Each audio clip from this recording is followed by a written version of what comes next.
connaître le produit, connaître ce qu'on va lancer, savoir sur quoi on s'avance. Si on connaît pas le sujet, si on connaît pas le marché, ça va être un peu compliqué de connaître justement les besoins et les attentes des futurs clients. Un produit n'est ni plus ni moins qu'une réponse à un problème et ça va être beaucoup plus facile de répondre au problème en trouvant la solution si on s'y connaît déjà. Et ensuite, ça c'est quelque chose que je répète tout le temps, c'est simplicité et support. Si le produit n'est pas simple à utiliser, ça va générer de la frustration et les utilisateurs vont vouloir utiliser autre chose. Si on n'a pas de support derrière, ça va générer de la frustration encore une fois. La personne arrive avec une problématique et si on répond pas à sa problématique et on ne résout pas son souci, elle va partir voir ailleurs. Je dirais, c'est vraiment deux mots pour moi très importants, c'est la simplicité et le support. Bienvenue sur l'Entrepreneur en vous, le podcast où vous allez découvrir comment démarrer et développer votre propre aventure entrepreneuriale. Je suis votre hôte Nayer Saïdan et dans ce podcast, je vous fais découvrir des entrepreneurs, des freelances, des auteurs et des gens inspirants qui ont su construire et profiter de la vie dont ils ont toujours rêvé. Aujourd'hui, je reçois Jonathan Butigier, cofondateur de WP Media. Jonathan partage avec nous son parcours entrepreneurial et comment il a réussi à créer un plugin WordPress qui cartonne. Dans cet épisode du podcast, vous allez découvrir le démarrage artisanal de la création du plugin WP Rocket. Comment il a profité de son réseau pour le lancement de son produit. Comment l'international a fait décoller son business. Comment il utilise l'affiliation pour passer au niveau supérieur. L'association qui s'est mal passée et comment il a réussi à tourner la page. Le nouveau projet secret de Jonathan. Vous pouvez accéder à l'ensemble des liens et à la retranscription de cet épisode en vous rendant sur l'URL suivante envou.co/22, le chiffre 22. D'ailleurs, je vous ai préparé une checklist PDF avec les étapes indispensables pour réussir à créer un produit numérique qui cartonne. Vous pouvez y accéder en vous rendant sur l'URL suivante envou.co/formation. Réveille l'entrepreneur qui est en toi, épisode numéro 22, 270 000 €. Pas mal mon gars. Jonathan, est-ce que tu es prêt à nous révéler l'entrepreneur qui est en toi ? Oui, tout à fait. Excellent. Aujourd'hui, j'accueille Jonathan Butigier, le fondateur de WP Marmite, une start-up qui crée et vend des modules complémentaires de l'outil de création de sites web WordPress. Elle a dans son portefeuille notamment le plugin WP Rocket qui a été installé sur plus de 500 000 sites web. Jonathan, avant de parler de WP Media, j'aimerais qu'on remonte le temps et qu'on s'intéresse un peu à ton parcours personnel. Est-ce que tu te rappelles du tout premier projet ou business que tu as fait ? Oui, alors c'est VP Media, pas VP Marmite. VP Marmite, c'est Alex. J'ai corrigé. Un petit coucou à Alex au passage. Tout premier projet ou business que j'ai fait, en fait, c'est vraiment Rocket qui en est vraiment le premier. Ça a vraiment été le premier vrai projet business que j'ai fait. D'accord, donc avant, t'étais sage, quoi. J'ai été sage, oui, j'ai été freelance, mais j'appelle pas ça un business, quoi. Ça a toujours été à côté. Quand je travaillais en agence ou quand j'étais étudiant. Le vrai premier business que je peux appeler en tant que tel, ça a été WP Rocket. D'accord. Jonathan, après tes études, tu étais salarié. Ensuite, rapidement, tu t'es mis en indépendant, si je me trompe pas. Oui, c'est ça. Pourquoi avoir choisi cette voie ? Vous êtes passé de salarié après être indépendant ? Oui. Ça a été en fait plus un coup de la vie entre guillemets si on peut dire. Et en fait j'ai démissionné de l'agence où je travaillais. Ça se passait bien mais j'avais eu une opportunité professionnelle. En fait je devais monter une société avec un collègue et ça ne s'est pas fait. Du coup je me suis retrouvé au chômage parce que j'avais démissionné. Et vu que j'étais déjà auto-entrepreneur depuis plusieurs années, j'ai décidé de me lancer à mon compte en tant que free pendant plusieurs mois. Ça n'a pas été un choix vraiment décidé, ça a plutôt été entre guillemets imposé suite à une mésaventure. Mais c'est cette mésaventure-là qui a conduit à WP Rocket, donc l'un dans l'autre c'est un mal pour un bien. Vu que t'en parles, comment toi et tes associés vous avez trouvé l'idée et comment s'est passé le démarrage ? Quand je travaillais en agence, j'ai toujours été passionné par la performance, donc je testais énormément de plugins de cache de l'époque. Mais un jour, un collègue, Benoît Mercuso, pendant que je travaillais en agence, m'a envoyé un bout de script d'un système de cache. Moi, partant, j'avais eu la possibilité de pouvoir l'améliorer, de le continuer. Et en fait, à l'époque, j'écrivais encore beaucoup sur geekpress.fr, qui est un blog qui parle de développement WordPress. Alors, j'ai surtout alimenté quand j'étais étudiant et quand j'avais du temps pour faire ce genre de choses-là. Et j'ai vendu en fait les fichiers de ce script. Donc, j'avais fait un tuto vidéo pendant 2 heures. Et après, je vendais les fichiers en fait de ce tutoriel pour 4,50 € ou 4 € et des poussières. Et ça a été un grand succès entre guillemets pour moi à cette époque-là. J'avais eu plus de 100 commentaires sur l'article. J'avais dû faire, alors j'ai plus les chiffres exacts, mais peut-être une trentaine ou une quarantaine, cinquantaine de ventes en 2 semaines. Du coup, j'ai vu qu'il y avait une opportunité et décidé d'aller plus loin, d'en faire un plugin et de le lancer, de le vendre. D'accord, donc ça a démarré comme ça, avec on va dire une preuve, un modèle de lean startup, si je puis dire. Vous avez fait un petit module comme ça pour le fun. Ah oui, exactement. Vraiment, au début, c'était un tutoriel, et quand on compare après le tutoriel, la première version du plugin WP-Rocket, par contre, ça a plus rien à voir. Ouais. Mais au début, c'était vraiment juste un tutoriel sur mon blog perso, quoi. D'accord. Et après, comment ça a évolué alors ? Alors, pour se lancer, on n'a pas mis très longtemps. On a mis 3 mois en tout pour le développement et la création du site, etc. Pour se faire connaître, on a fait vraiment très peu de choses. On a créé une liste, un site où on pouvait s'inscrire à une liste pour pouvoir être prévenu de la sortie. On avait reçu, je crois, entre 250 et 300 personnes qui s'étaient inscrites. On l'avait relayé sur les réseaux sociaux, Twitter, Facebook. Donc t'es parti des personnes que tu connaissais par ton blog, je suppose. Exactement, tout à fait. Après, la chance qu'on avait aussi, c'est qu'on était assez relativement connus, les cofondateurs, dans la communauté WordPress, par différents moyens, parce qu'on était orateur, ou moi avec geekpress.fr, du coup avec nos blogs respectifs. Et du coup, ça a été un peu plus simple aussi pour pouvoir avoir ce qu'on appelle des reviews, des articles qui parlent de notre produit, et on est allé voir les copains entre guillemets pour leur demander si ça les intéressait de le tester, d'en faire un article à côté, si bien sûr ça leur plaisait. On a eu les articles, mais aussi parce que le produit plaisait, il était bon. J'ai un peu de doute. Donc ça, c'était avant le lancement ? Avant le lancement, et on leur avait demandé du coup de publier les articles au lancement de WP-Rocket. Donc du coup, on est allé voir des blogueurs, influenceurs qu'on connaissait, donc de notre portefeuille entre guillemets, pour leur demander s'ils étaient intéressés de tester le produit et d'écrire un article après ensuite. Chose que tout le monde a fait. Alors quand je dis tout le monde, c'est 3-4 personnes. Mais ils l'ont fait, ils ont très bien aimé le produit, et donc du coup, ça leur faisait plaisir d'en parler. D'accord. Et au moment du lancement, il y a eu des ventes ? Au niveau du lancement, on l'a lancé le 14 juillet. Lors du lancement, on a envoyé un email à ceux qui faisaient partie de la liste, et on leur a envoyé un code promo. Donc en fait, on avait une offre de lancement, plus à eux, on leur faisait encore une super offre. Alors je me souviens plus des tarifs de l'époque, mais ils devaient avoir au moins, je pense, 50% de réduction sur l'offre de lancement. Donc ça nous a permis, en 15 jours, de mémoire, on avait fait 7 000 € en 15 jours. Donc ce qui était plutôt un excellent lancement, ouais. C'est pas mal. Et là, le modèle est prouvé, l'application elle marche, il y a des ventes.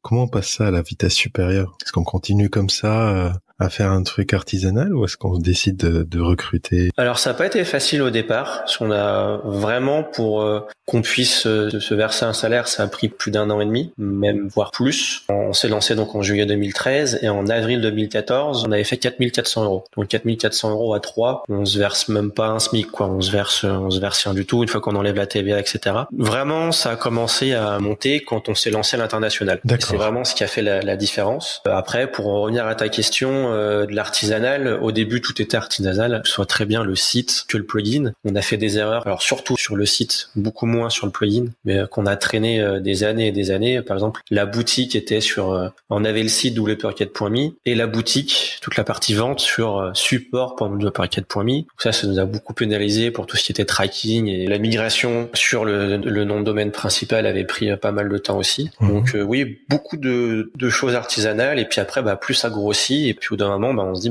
faut professionnaliser les choses, et on en vient à recruter des personnes. Et les premiers recrutements n'ont pas été sur la professionnalisation du produit et du site en lui-même, ça a été des personnes, des support engineers, donc des personnes qui justement peuvent prendre des tickets à notre place entre guillemets, et nous libérer du temps. Au bout d'un temps, on faisait plus que du support, et donc pour pouvoir déléguer, ça a été nos premiers recrutements, et pour qu'on puisse travailler sur d'autres choses.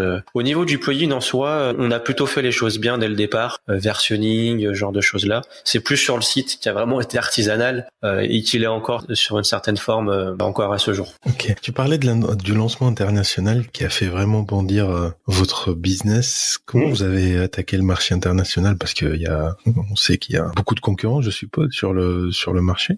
Surtout que nos concurrents sont gratuits. Quand on s'est lancé, les gens nous ont traité un peu de fous. Pourquoi j'irais acheter votre produit qui est payant alors que tous vos concurrents sont gratuits ? En fait, on a appliqué la même stratégie en international qu'on a fait en France. En fait, très rapidement, quand on s'est lancé en France, on a fait, pour acquérir de la visibilité, on a fait une seule chose. Alors, très chronophage, qui prenait beaucoup de temps, mais qui a énormément fonctionné. En gros, on tapait les noms de nos concurrents, donc W3 Total Cash Test, VP Super Cash Test ou VP Super Cash Essai, etc. Et du coup, on se retrouvait avec une liste de blogueurs qui avaient fait des articles sur nos concurrents. Et en fait, on les contactait en leur disant, voilà, on a sorti ce produit-là. Si vous voulez le tester, on vous l'offre gratuitement. Après, si vous voulez écrire un article en disant du bien, vous le faites. Si vous voulez écrire un article en disant du mal, faites-le. Dans tous les cas, ça nous aidera aussi à améliorer le produit. Et on leur offrait une licence gratuite. Et après, libre à eux de l'utiliser ou pas et de faire un article ou pas. Et ça a vraiment fonctionné. Donc, le point positif, c'est que ça nous a permis d'avoir de la visibilité. Même les gens pensaient qu'on payait les gens. On avait un système d'affiliation. Ouais. Notre système d'affiliation est arrivé 4 ans et demi plus tard. Donc toutes les reviews, tous les articles qu'on a sur WP Rocket sont non payés. On a payé 2 peut-être en 3 ans et en plus ça a rien donné sur des articles, sur des blogs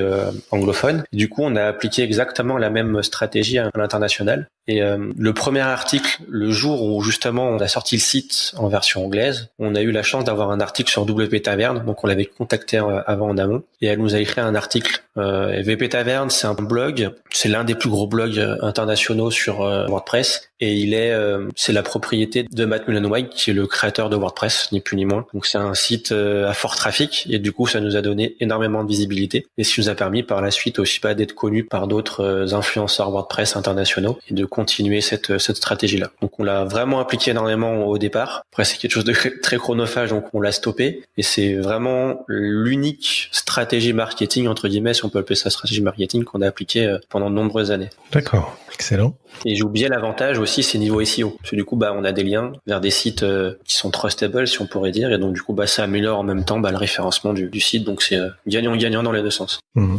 Jonathan, quels sont, selon toi, le ou les secrets pour réussir à créer une application, un plugin qui cartonne comme WP Media? Déjà, je pense connaître le produit, connaître ce qu'on va lancer, savoir sur quoi on s'avance. Si on connaît pas le sujet, si on connaît pas le marché, ça va être un peu compliqué de connaître justement les besoins et les attentes des futurs clients. Si on n'y connaît rien dans le sujet, ça va être un peu plus compliqué que si on y connaît. Si on va pouvoir plus facilement cerner les besoins et la problématique. C'est en fait un produit n'est ni plus ni moins qu'une réponse à un problème et ça va être beaucoup plus facile de répondre au problème en trouvant la solution si on s'y connaît déjà. Donc si on connaît bien le marché entre guillemets.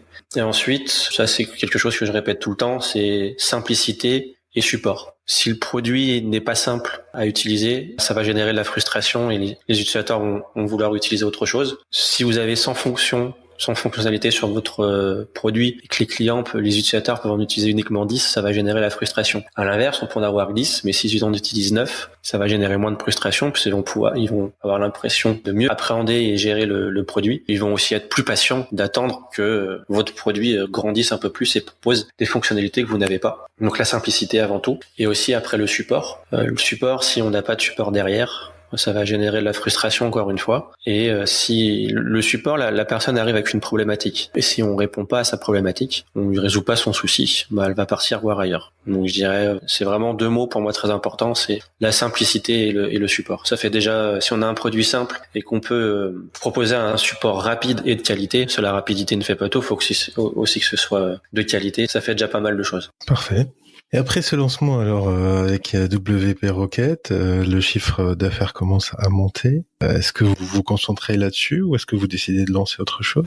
On avait depuis quasiment dès le départ, on s'est lancé donc en juillet 2013 et dès septembre 2013, on avait déjà l'idée de lancer un produit pour optimiser le poids des images, qui est devenu Imagify par la suite et on s'est mis sur Imagify quand WP Rocket générait des revenus.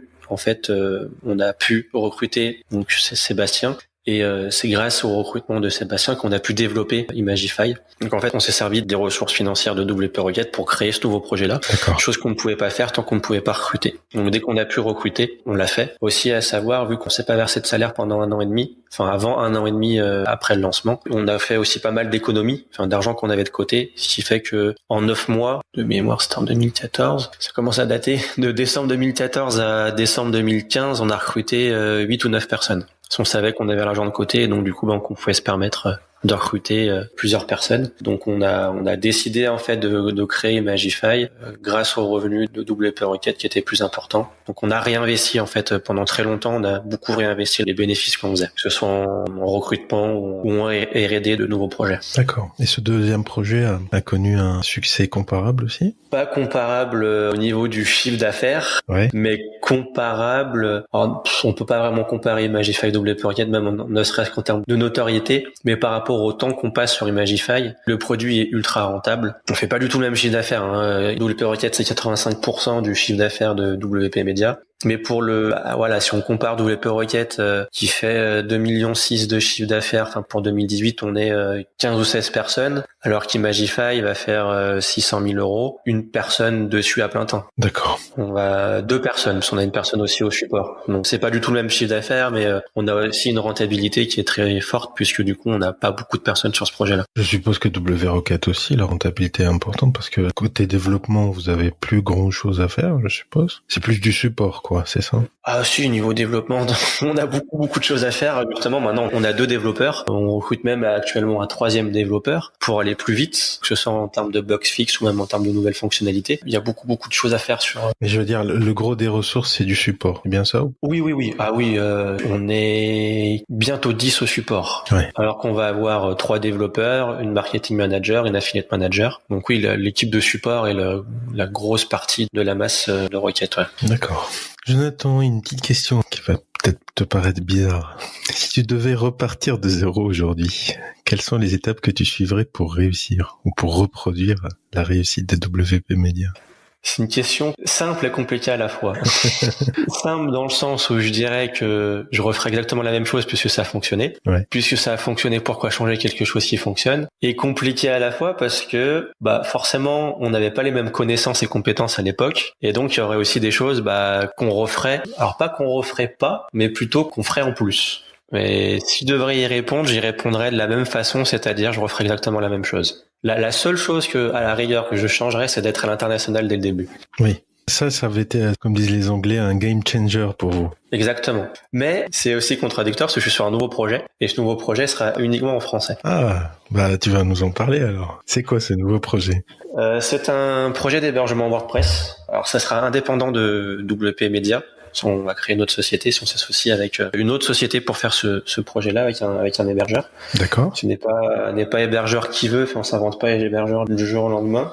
Et du coup voilà, l'hébergement WordPress c'est toujours quelque chose. C'était un peu le Saint Graal, en termes d'objectifs de business, si on pouvait ce que je pouvais faire un jour. Et du coup, plutôt que d'être concurrent avec la société avec laquelle on va s'associer, on va unir nos forces pour pouvoir proposer un produit plus performant et qui répond encore plus aux besoins des utilisateurs. Donc, au lieu d'être concurrent, on a décidé d'unir nos forces et de pas faire ça chacun de nos côtés. Mais du coup, celui-là ne sera qu'en français pour le départ. On n'a pas de plan encore pour l'internationalisation.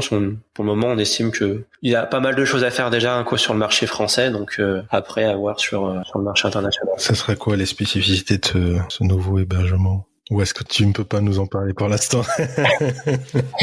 Simplicité et support, j'ai envie de dire. C'est un peu comme les spécificités de WP Rocket. En soi, on n'a pas inventé. Quand on est sorti avec la première version de WP Rocket, on n'avait pas grand-chose en plus que nos concurrents, et vraiment ce qui a fait la différence, c'était la simplicité et le support. Et là, on repart sur les mêmes bases sur la première version. Voilà, on repart sur un MVP, donc 3 mois de développement, pas plus.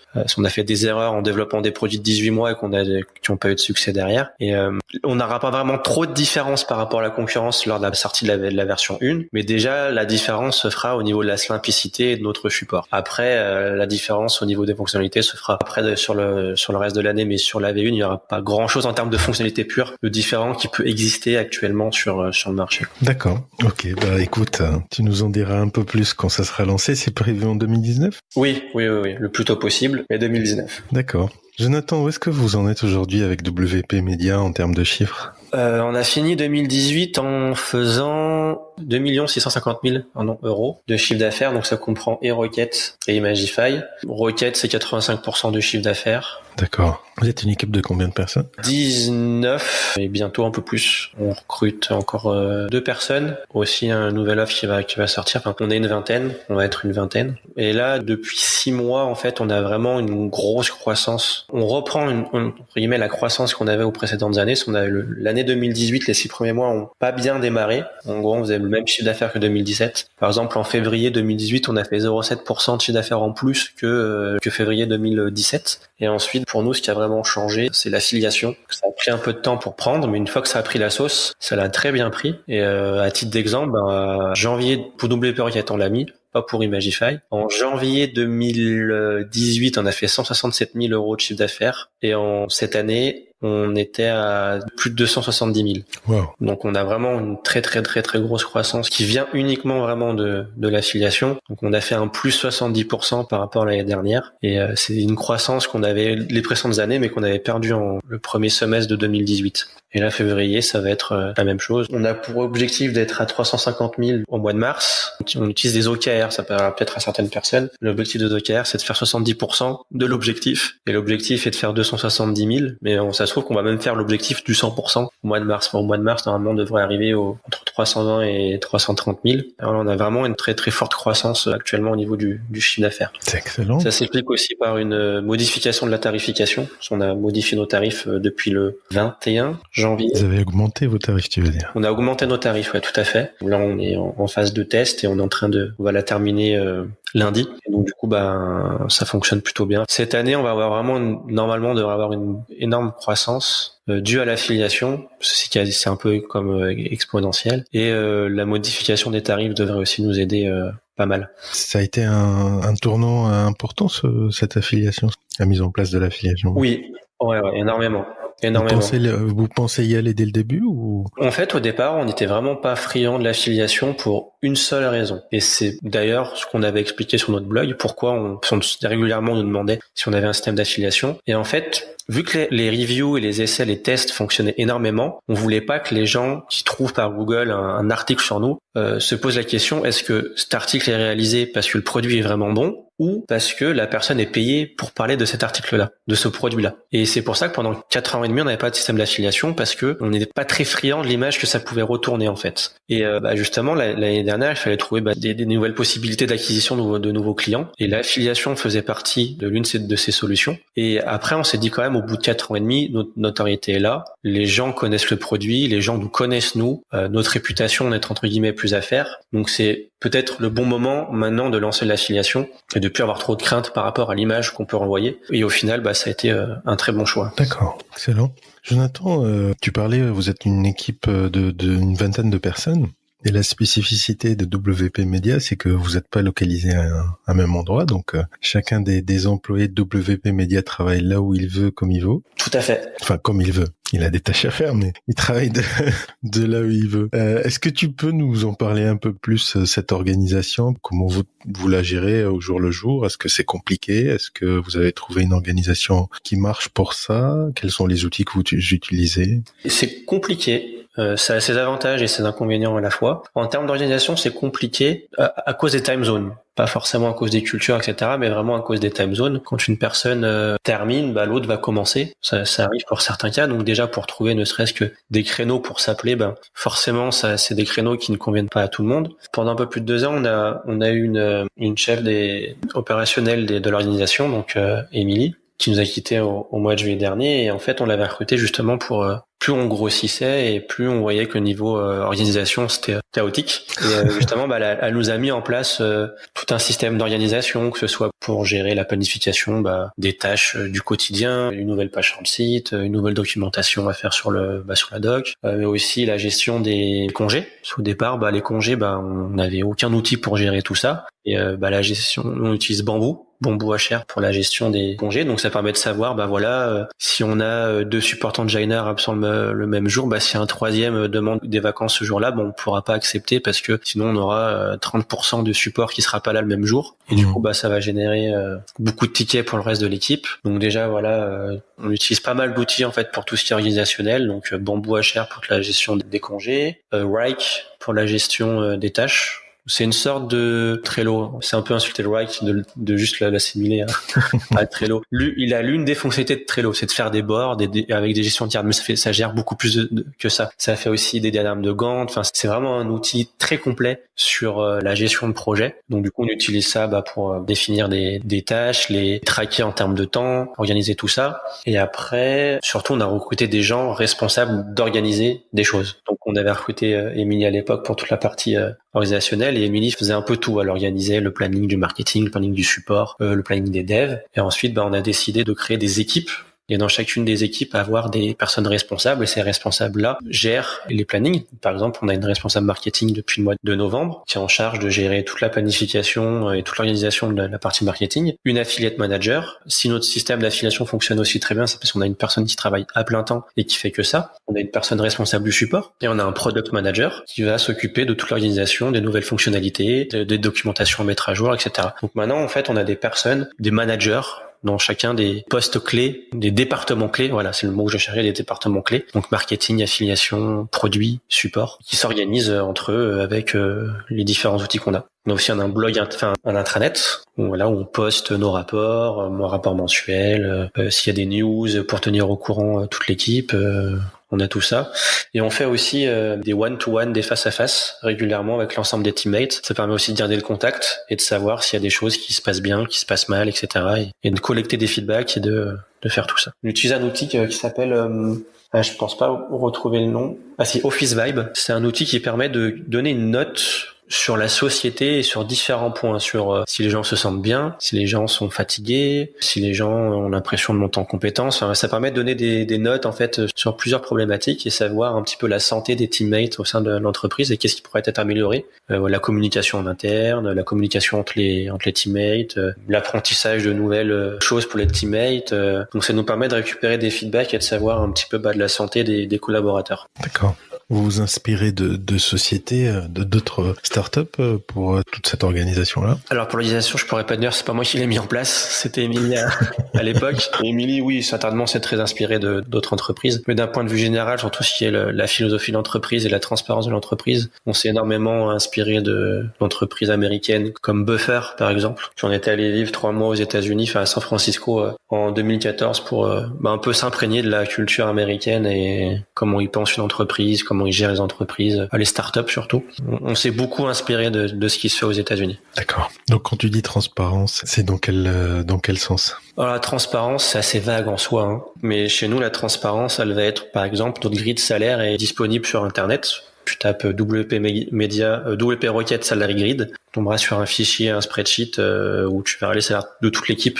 Donc mon salaire, le salaire de JB, le salaire de tous les collaborateurs. Donc déjà cette transparence-là, comme ça il n'y a pas de tabou sur les salaires, tout le monde sait ce qui touche et combien et pourquoi et voilà. Donc par rapport à ça, on a la transparence en interne dans le sens où on publie nos chiffres d'affaires, enfin on communique tous les chiffres avec les teammates, quand ça fonctionne, quand ça fonctionne pas. Alors auparavant, on faisait beaucoup plus de transparence à l'extérieur. Je devais être en 2015 ou 2016, on publiait une fois par mois des rapports sur WP Rocket, notre chiffre d'affaires de WP Rocket, avec nos stratégies, ce qui fonctionnait, ce qui fonctionnait pas, comment on a fait pour augmenter le chiffre d'affaires, etc. Et puis on l'a plus fait par priorité, parce que c'était plus une priorité. Et auparavant, on avait beaucoup plus de temps à faire des articles, ce genre de choses-là. Aujourd'hui, je vais pas dire que c'est pas une question de temps, parce qu'on a toujours le temps qu'on veut. C'est une question de priorité. Et ceci n'est plus une priorité, donc du coup, on ne le fait plus. En tout cas, moi, je ne fais plus ces rapports-là. Mais par contre, on continue à le faire une fois par an, où on publie les chiffres de l'année. Donc là, pour 2019, on a dit combien de chiffre d'affaires on faisait. On communique à minima sur le chiffre qu'on fait. Donc à l'extérieur, tout le monde sait quel chiffre d'affaires on a pu faire. Avant, ça allait plus en détail, mais on le fait plus. Après, transparence sur quoi C'est déjà pas mal, hein. Oui. Après, c'est pour ça. En fait, la transparence, c'est un peu tout et n'importe quoi. C'est assez vague. On essaye surtout d'être transparent en interne. Ouais. Avant, on voulait le faire dans les deux. On a priorisé l'interne. D'accord. Jonathan, au début, tu étais dans WP Media, tu développais, tu participais au développement, et puis l'équipe a grossi, etc. Comment a évolué ta journée, on va dire, aujourd'hui? De quoi tu t'occupes, et est-ce que tu as plus une vision macro? Est-ce que tu t'occupes des prochaines étapes, ou est-ce que tu gardes quand même une main dans le cambouis? Comment tu t'organises? Premièrement, oui, ça a énormément évolué. Ça peut rien à voir avec les premiers jours, que ce soit en termes de quand je travaille et de ce que je fais. Quand on était encore que les cofondateurs, ça m'arrivait de coder jusqu'à 4 heures du matin, pas de travailler le lendemain par exemple, parce que du coup il y avait pas d'impact sur d'autres personnes, donc je pouvais faire un peu ce que je voulais. Ouais. Ça maintenant c'est pas possible. Vu qu'on est une équipe, faut aussi travailler en harmonie avec l'équipe. Ça a aussi changé dans le sens où je m'occupais principalement au départ du développement du produit, enfin du code, ce que je ne fais plus du tout. Je ne touche plus du tout au code du plugin depuis de WP Rocket et Magify depuis plus de 2 ans et demi, même 3 ans quasiment, je pense. Et après, mes différentes tâches ont évolué aussi en fonction des besoins de l'entreprise. Après, la chance qu'on a aussi en étant cofondeur, on fait un peu ce qu'on veut. Plus dans notre entreprise, c'est un truc entre guillemets nous embête et qu'on n'a plus envie de faire, on le fait plus et on fait autre chose. C'est un peu la liberté aussi. C'est génial ça. Dans un sens comme dans un autre. Et du coup, voilà, j'ai par exemple, je sais plus en quelle date, mais on s'est séparé d'un associé et du coup, on a rechangé un petit peu nos postes de C-level. On appelle le C-level, donc et du coup, je suis devenu CJO. Donc responsable de la croissance. Mon poste, pour le coup, a vraiment changé quasiment du jour au lendemain, où je devais non seulement réfléchir aux stratégies, chose que je faisais déjà pour avant, mais les appliquer. Et là, c'est complètement différent parce que moi, on n'est pas marketeur du jour au lendemain. Et moi, faire de l'acquisition de trafic, je sais pas faire. J'ai appris des choses, bien sûr. Donc tout ce qui est, par exemple, rétention de clients, j'ai appris beaucoup de choses, j'ai pu faire beaucoup de tests. Mais par exemple, j'ai voulu faire un changement de tarif. J'ai pas su analyser les conversions, j'ai pas su analyser l'impact. Et du coup, je me suis senti très frustré et je me suis orienté sur autre chose. On a recruté quelqu'un à qui c'est le métier, qui a fait du marketing depuis 15 ans. Et maintenant, la différence, c'est le jour et la nuit, quoi. Et maintenant, je suis plus sur sur les produits, sur l'évolution du produit, des fonctionnalités. Sur WP Rocket, maintenant, vraiment plus en tant que consultant pour notre product manager. Et sur l'autre projet, je suis la tête pensante du produit, quoi. Pour l'hébergement, c'est ça? Tout à fait. Aujourd'hui, sur WP Media, on va dire que j'ai un rôle de consultant. D'ailleurs, c'est comme ça que mon product manager m'appelle CJ, donc consultant Joe. Donc je suis là pour l'épauler, pour lui donner des idées en termes de nouvelles fonctionnalités ou l'épauler quand tu comprends pas trop les termes techniques. C'est l'avantage que j'ai, c'est étant développeur, j'ai un peu le côté technique que tu n'as pas forcément en étant non développeur. Et du coup, voilà, j'interviens vraiment uniquement maintenant sur le produit. Et en tant que consultant aussi pour Agathe, notre marketing manager, j'ai quand même une connaissance du marché WordPress. Et donc du coup, c'est plus une transmission de connaissances que de compétences. J'ai pas grand chose à lui apprendre. C'est plutôt l'inverse. Moi qui apprends beaucoup de choses depuis qu'elle est là. Et voilà. D'accord. Jonathan, tu nous as plus ou moins donné la réponse, mais je te pose la question. Quel est le meilleur canal marketing que tu utilises pour faire croître WP Media? Il l'a été, mais il ne l'est plus. Ça a été les reviews. Et maintenant, c'est l'affiliation. Mais il y en a encore d'autres. Les autres? Tu peux nous en parler un petit peu? On essaie de travailler AdWords. C'est un peu compliqué, mais on essaye tout ce qui est Facebook Ads, AdWords. Et surtout, nous, on croit beaucoup aux influenceurs. Donc c'est-à-dire, alors pas forcément lié à l'affiliation, mais vraiment aller voir des gens sur YouTube, à YouTube. Voilà, vraiment YouTube. En ce moment, il y a plein de nouveaux YouTubeurs, que ce soit sur n'importe quel type de chaîne, voiture, poker, produits WordPress, enfin vraiment ce qu'on veut. Et du coup, YouTube, je pense vraiment le coup de se mettre maintenant parce que une communauté sur YouTube peut vite grandir en un an et demi. Donc du coup, un influenceur peut vraiment avoir de l'importance à ce niveau, quoi. Et puis l'acquisition pure, je dirais SEO, qu'on n'a jamais fait, qu'on va tester. Alors on essaie de mettre en place un cocon sémantique avec des thématiques, etc. Donc ça encore je ne sais pas, mais on travaille beaucoup plus de choses maintenant on va mettre beaucoup plus en choses en 2019 qu'on a pu faire auparavant en termes de marketing. Et du coup pour répondre à la question, alors je vais dire les meilleurs, ça a été les deux qui ont fonctionné, la review et l'affiliation. D'accord. Jonathan, quelles sont les prochaines étapes clés de la croissance de ton business ou de tes business? On va dire encore plus se professionnaliser dans l'équipe. Justement, pendant des années, on a fait les choses nous-mêmes. Et l'une des choses qui aide à améliorer la croissance, c'est déléguer. Comme je disais, n'est pas marketeur qui veut. Donc moi, je suis pas un marketeur et on voit très bien la différence entre quand c'était moi responsable du marketing et Agathe aujourd'hui. C'est vraiment le jour et la nuit. Donc vraiment recruter des personnes qualifiées et professionnelles dans certains départements. Là, par exemple, on est en train de recruter un development lead, ce qu'on appelle, une personne responsable du développement des produits, pour plus se professionnaliser dans la maintenance de nos sites. Avec une meilleure maintenance, on a moins de bugs et du coup, on améliore aussi la satisfaction client. Donc, je dirais vraiment déjà, pour nous, la croissance, elle passe par une équipe au-delà d'un produit. C'est l'équipe qui fait le produit. Et après, on va continuer à fond sur l'affiliation et tester des nouveaux canaux d'acquisition comme le SEO, le Facebook Ads, AdWords, ce genre de choses-là. D'accord. Jonathan, c'est le moment des temps forts. Quel a été le pire moment de ton parcours d'entrepreneur et comment tu as fait pour rebondir? C'est une question compliquée quand même.